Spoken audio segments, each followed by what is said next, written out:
On the show this week, we bring you the highlights of the Frankfurt Motor Show. We ride Benelli's new sports tourer, the 302R, and a quick blast in the Mercedes-AMG GTR. So here we are at the 2017 Frankfurt Motor Show. It is the biggest show there is, and all of us bring our best walking shoes because we'll be walking at least 10 to 15 kilometers over here. Shapur, again, this is a show where there's a lot to offer, but I think the theme is electrification. Absolutely, it's electrification. It's almost like the German car industry has accepted that they have to transition from diesel and petrol to electric, and a lot of them have their solutions here ready. We've heard that there'll be cars out as soon as 2020 with a range of 400 kilometers. So I'm really excited to see that. I think what we are also going to be focusing on, what are the products that are coming to India. So let's get into the show. We'll do the walking to bring you the best from Frankfurt. Now, Frankfurt is huge. Think 160 football fields stacked together. And it's a maze with cars everywhere you look. But since electric cars were the toast, let's start with a few interesting ones. First up, VW's ID Cross. Yes, that's Cross with 2 Z's. We're standing with Volkswagen's new ID Cross, their SUV concept on the new MEB electric platform. It's expected around 2021, and as you can see, it's a really attractive looking SUV, somewhat of a crossover, but nice smooth lines, a crisp design, these really beautifully detailed LED headlights, a nice tight fitting roof, and you can see interesting elements like this television camera based rear view mirror. Of course, this is the new solid-state battery from Volkswagen, so it's placed on the floor, very compact. You'll get around 400 kilometers from it. The power of this car is around 300 horsepower in 4-wheel drive configuration, so it's primarily rear-wheel drive, but a lot of the power is still going to the front, so you get genuine 4-wheel drive fun. The next car, this Audi, is all electric as well. But that's not the big talking point here. This car is also fully autonomous, but what's scary is that it has no steering and no pedals. Now from electric and autonomous cars to more conventional ones. And what we're also going to focus on are cars coming to India. First up, a car that could be amongst the most exciting SUVs of 2018. Now the Skoda Karoq replaces the Yeti, but it isn't quite a replacement for the Yeti. It hasn't got that same quirky styling. It's a lot bigger, it's a more conventional. In fact, it looks more like a scaled down Kodiaq. Now the big question is, will this come to India? Skoda India seriously evaluating this product. The Karoq actually looks better balanced than the Kodiaq from the outside. The stance is pretty impressive too. There's more space on the inside than the Yeti. There's more legroom, and because the cabin is a bit wider, the sense of space is bigger as well. Now we go from a compact SUV to an even more compact one. The car I'm standing with is the all-new EcoSport, the facelift. And as you can see, it's got the new grille and the bigger headlights and fogs. And that makes it look quite different. If you come around the side, you'll see Ford has used the bicolor system, the twin color, the black here and the blue here. Bicolore in Italian, and this car gets larger wheels. These are 18 inches. I don't think we'll get the same size. Another difference from the car in India will be the fact that we'll still get the spare wheel on the back. What's it like on the inside? Let's take a look. So the all-new interior is a big step on the car we have in India. We've used the car quite a lot, and this is a huge step forward. Just the fact that the instrument panel looks so attractive and beautifully detailed. The steering wheel looks really high quality. None of the hard, shiny plastic buttons are visible. You get these nice controls here, beautifully crafted vents. Of course, the big, most important difference, the touchscreen. The earlier one didn't have a touchscreen. It was difficult to integrate, hence the all-new interior and much nicer seats on this car. Making its world debut here at the Frankfurt Motor Show is this, the new BMW 6 GT. Now we also know that the 6 GT is coming to India. It will make its India debut at the Auto Expo. Now this is quite a significant car for BMW because what it does is it sits above the 5 Series and it also sandwiches its arch rival, the E-Class. So BMW have the 5 Series below and the 6 GT with the E-Class bang in the middle. the key question is, how does the 6 GT compare to its Stuttgart rival? Well, to begin with, this car has a much sportier and sexier profile. The roof is arched, the rear looks nice and bulky, and then there's the fact that it's even longer than the E-Class. Well, there's loads of legroom here in the BMW 6 GT, much more than in the 5 Series. But how does it compare to the E-Class? Well, space is comparable, and you've even got the reclining seat over here, so that also is a big plus. The headrests, not quite as pillow soft, but they are pretty soft as well. It's going to be interesting how this car is positioned in India, how it's priced, but I can tell you definitely something right now, that this is going to give the E-Class a hard time. Also new from BMW, the new X3 with its bolder and bigger looking grille. Well, another BMW making its world debut here in Frankfurt is this, the all-new BMW X3. Now again, this is a significant model because it is coming to India, and again it is likely to be showcased at the February Auto Expo. Now the new X3, it looks much sharper, bolder, with a massive grille in front, and it can't come a day too soon because the X3 goes against cars like the GLC, which is quite popular, and the upcoming Audi Q5, which really is a scaled down Q7. So a lot of action in this mid-size luxury SUV space, and we can't wait for the BMW X3, which really is going to be high on driver appeal, to come to India. But it wasn't just electric and autonomous and practical and everyday cars. This time's Frankfurt show also had some seriously fun stuff. Ferrari's all-new Portofino, a car with more testosterone and less estrogen. That's up next. Well, Ferraris, they always grab attention at whatever motor show they are. Even if it's this one, the entry-level version, which is the new Portofino. This is the new V8 Ferrari. It's a GT, and it replaces the California. Now, every new motor show has a new 911. And believe it or not, this is 911 number 22, the 22nd version of the current 911. But boy, is it special. So just when I thought Porsche had hit the limit with the 911, they take it to a different level with this, the 911 GT2 RS. Now this is an insane car, the most powerful 911, 700 horsepower, 0 to 100 time of 2.8 seconds. This is really the ultimate sports car. This car produces 1000 horsepower from just a 1600cc engine. How does it do that? Its engine comes directly from Formula One.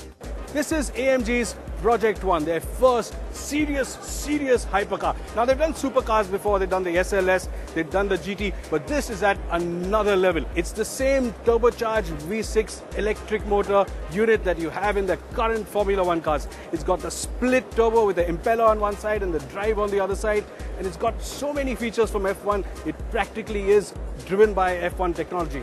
A lot of the aero in the front is inspired from the F1 car, these gills that open on top, a lot from Le Mans cars as well, but you can see the influence of aero, of downforce on the front axle. On the inside you can see the F1 inspired steering wheel, there's 2 screens for you, but the real interesting bit, the real fun bit is back here. Now that's where the 6-cylinder engine sits. There's 2 motors that drive up front, 2 electric motors, and a very unique suspension setup.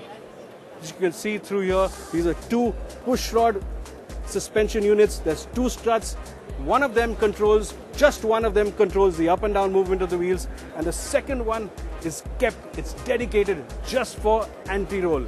So there's no anti-roll bar. It's a nice clean unit.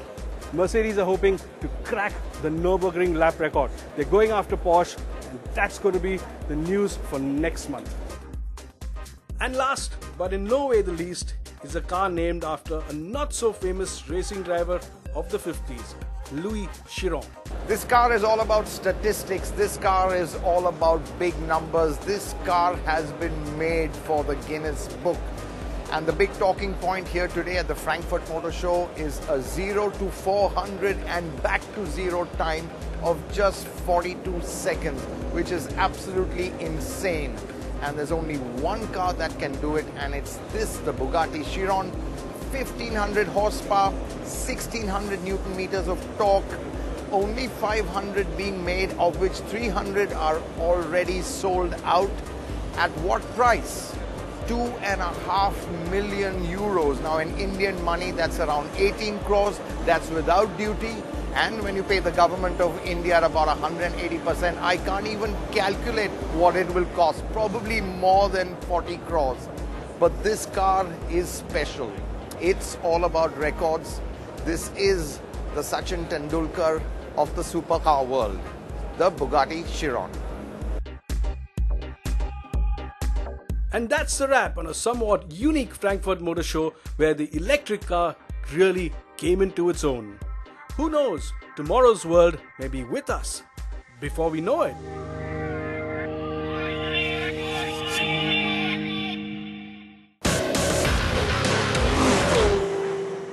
It's been a long time coming, but Benelli finally has a fair offering in the 300cc sport bike range. The new 302R is based on the TNT 300 Naked, but it's received some significant changes along the way. Today, we're going to find out if this bike has what it takes to meet the high standards set by its Japanese rivals.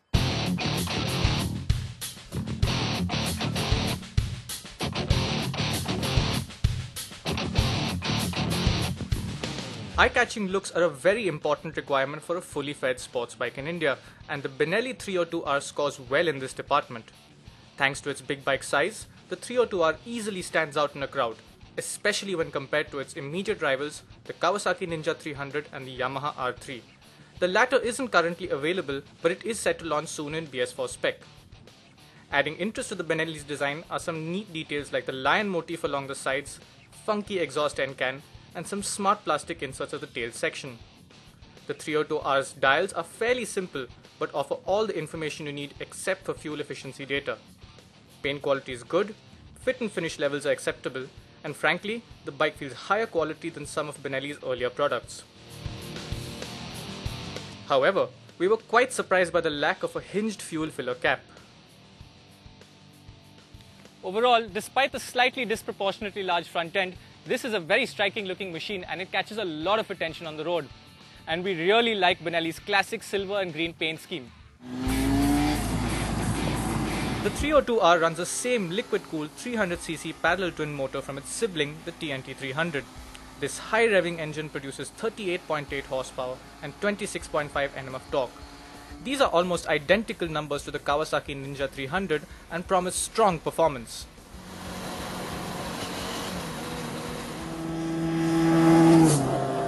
However, out on the road, the hit of power you expect never really arrives. This engine revs all the way to 12,000 RPM. But to get anywhere in a hurry, you've got to keep her boiling above 8,000. And even then, the rate of acceleration just isn't as strong as we'd have liked. That said, this is still a pretty quick machine, and given the space, you should be able to see upwards of 170 km per hour on the clocks. Highway cruising is effortless too, and the engine is happiest at early triple-digit speeds where vibrations are well restrained. The riding position is quite relaxed and the seat is comfortable as well. City riding is also very easy thanks to good heat management and a decent turning radius. To top it off, the Benelli's engine is one of the most tractable we've ever come across, and it allows you to stay in 6th gear at speeds as low as 25 km per hour. Overall, this is quite a characterful motor, but it also has its quirks. Now the Benelli engine isn't as smooth and refined as some of its Japanese rivals, and it does have a slightly gruff feel. It also generates some vibrations in the foot pegs and handlebar, but these aren't too much of a deal breaker. That said, Benelli has put in a solid effort into sound engineering, and the result is that this is a sweeter sounding bike at its price point. 302R receives a revised version of the TNT 300's trellis frame, and it also gets a new swing arm. The rear monoshock has been moved from the side to the center, but this has made it quite hard to access the preload adjuster. The fat upside-down front forks meanwhile offer rebound adjustability, which is a unique feature in this segment. Ride quality is well judged with a supple feel that absorbs bad roads well, but also offers a confident and planted feel through the corners. As compared with the pre-production bike we tested last year, the 302R now gets redesigned foot pegs that have allowed much more cornering clearance.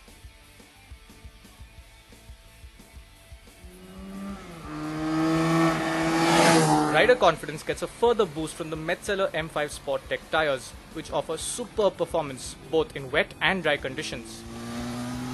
Twin front disc brakes are another segment first, but the brakes lack bite and offer inconsistent pressure at the brake lever. On the bright side, this is the first bike in the segment to offer ABS as standard, so full credit goes to Benelli there. Overall, on paper, the Benelli chassis specs look quite impressive, but there is one drawback that ultimately takes a toll on the bike's abilities. Now, the reason behind the Benelli's muted performance is its heavy 198 kg curb weight, which puts it nearly 30 kilos higher than some of its rivals and very close to liter class superbikes. While this certainly affects performance, the good news is that the extra weight doesn't really make the 302R a difficult or intimidating bike to ride. You only really feel the heft while taking U-turns or pushing the bike around a parking lot.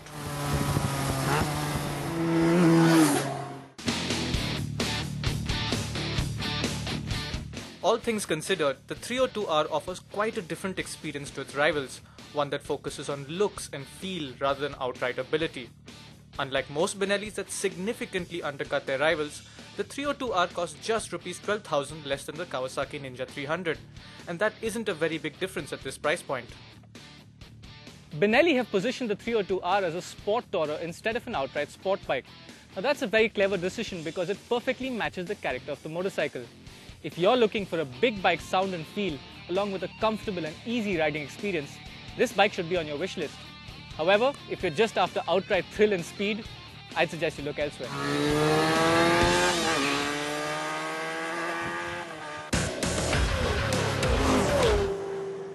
Today we have to tread very carefully, viewers, because this right here is what they call the beast of the green hell. Now I know that sounds a bit over the top, like one of those mythical monsters that your grandmother told you stories about as a child to scare you, but in reality what it is possibly even scarier. That's because it is an even more potent version of AMG's already wild top-of-the-range sports car, the GT. It's called the GTR, and I'm here at the Budh International Circuit to get a few really quick laps in it.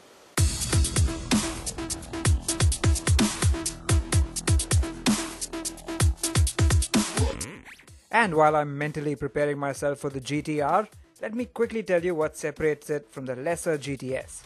You get AMG's new vertical slatted Panamericana grille, now standard on all versions of the GT. The front bumpers on the R are more aggressive, and you'll find a really serious looking diffuser poking out the back with the exhaust pipes integrated into it. There's this big adjustable wing, and the lightweight, chrome ringed, forged alloy wheels are delightfully retro. But the biggest change is how much wider the car is. It really gives it a serious stance, like a DTM race car for the road.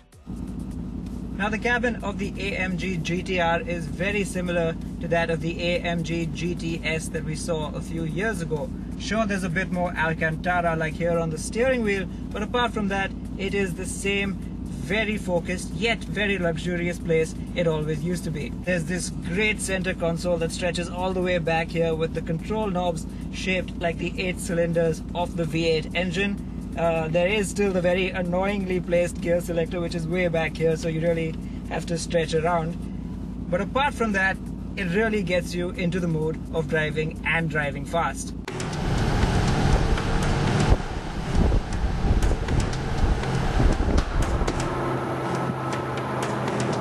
Now I wanted to form a bit of an impression of the car first, so I switched it to Sport Plus mode and went hell for leather. Thing is, Sport Plus is properly, earth-shatteringly loud. In the old car you'd hear a nice pop-pop sound from the exhaust. Now it makes a bang like an assault rifle. Let me just quieten that down for you a little bit. Now I'm back in comfort mode so you can hear me, and what I can tell you is that the AMG GTR is definitely a whole lot louder than the GTS. Whether you're driving it in comfort mode, sport or race, it's just a whole lot more music to your ears, and it sounds good. Obviously, the final verdict on this car will come when we take it out onto the road, because then we can tell you how much of it is GT and how much of it is R. For now, here on the track though, I can tell you that it feels very, very agile. It just loves to cut into corners. It's gripping surprisingly well. Where the GTS was very happy to swing its tail out, this one is a lot more tied down to the track. It is a lot more grip, whether it's from the aero, or from the tires, or from the widened track, either which way. Much of this agility is thanks to the new rear wheel steering, which turns the rear wheel slightly in the opposite direction as the fronts up to 100 kph for a tighter turning circle, and in the same direction as the fronts above 100 kph for greater stability. That also kind of depends where you have the drive mode switch set to. Right now it's in comfort, but give me 1 second and I will put it into race mode. Turn the traction control off, at my own risk, I know. And then you get this 9-stage traction control switch, ranging from completely on to, it's in the red zone now, and I'm a little nervous, but we're on a track, so I guess so. Let's go. Oh my god, this is still a 585 horsepower rear wheel drive AMG. So believe me when I say, if you poke it too hard, it will poke you back. Oh my god.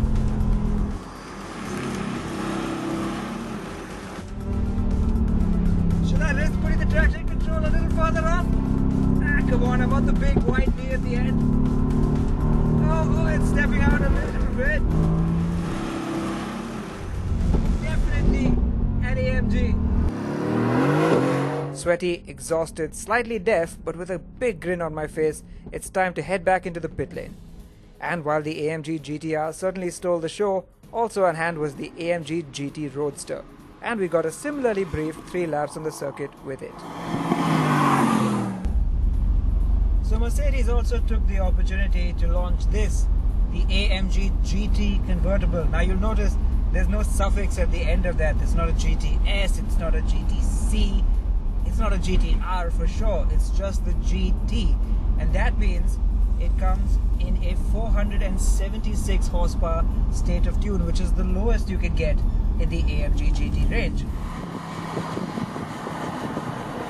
It does still have 630 Newton meters of torque, which, although 70 less than the R, is definitely still quite a lot. I'm sure you'll agree. Now obviously this doesn't feel as fast or as loud or as wild or as edgy or as hard as the AMG GTR, but then it's not supposed to, is it? This is the AMG GT convertible. It's for cruising. It's about having the wind in your hair. It's a lot more comfortable too, and people will appreciate that. And as for the power, well, it's plenty enough, and more to the point, you can hear that wonderful noise oh so much clearer. So while this may not have the S or the C or the R suffix at the end of it, it's still an AMG GT, and therefore it's still a sports car. So the GT Roadster cost 2.19 crore rupees, while the GTR cost 2.23 crores, which for the performance sounds about right. While the GT Roadster is a conventional 2-seat convertible, the GTR is a bit harder to define. On one hand, it's the powerful range topper, and on the other, it's the serious track day special. And it seems like the best of both worlds. We still have to drive it on the road to tell you how good it is as a GT, but after an exciting blitz around the track, we can definitely confirm that it deserves the R in its name.